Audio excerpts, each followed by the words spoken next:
5 remèdes maison pour dire adieu aux lunettes et améliorer ta vue. Tu t'es déjà demandé combien de personnes sur cette planète doivent porter des lunettes ou des lentilles parce que leur vue est loin d'être parfaite? La réponse est environ 75% des adultes selon le Vision Council of America. Sympa, a une bonne nouvelle pour toi. Nous avons préparé une liste de remèdes maison qui t'aideront à améliorer ta vue. Regarde cette vidéo jusqu'à la fin. Tes yeux fatigués le méritent. Aloe vera. L'aloe vera est une plante miraculeuse. Ce n'est pas étonnant que les gens l'utilisent comme remède naturel et produit de beauté depuis des siècles. Il s'avère que c'est également un outil rapide et efficace pour améliorer la vue.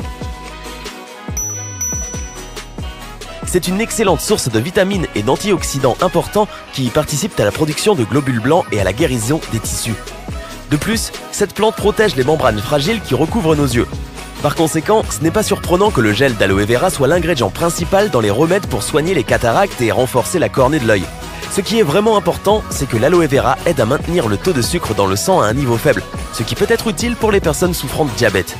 C'est pourquoi tu remarqueras que beaucoup de maladies oculaires sont directement reliées au diabète. Rentrons dans le vif du sujet. Pour ceux qui veulent avoir un gel d'aloe vera de haute qualité et 100% frais, tu peux suivre le vieux dicton qui dit «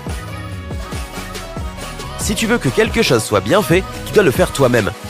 Et oui, cela veut dire que tu peux acheter de l'aloe vera en pot et utiliser ses feuilles magiques dès que tu le souhaites. Sans mentionner que cela sera une merveilleuse décoration pour ta maison.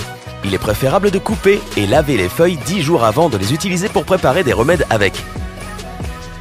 Cueille toujours les feuilles les plus grandes et laisse les petites pousser encore un peu. Si tu veux que ton aloe vera fraîchement cueilli dure plus longtemps, tu peux le mettre dans le réfrigérateur et le conserver pendant 10 jours.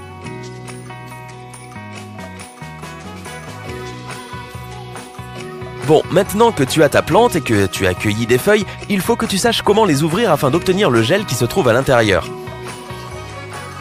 Tout d'abord, selon la taille des feuilles, coupe-les en morceaux de 20 cm. Si les feuilles font déjà cette taille, alors passe à l'étape suivante.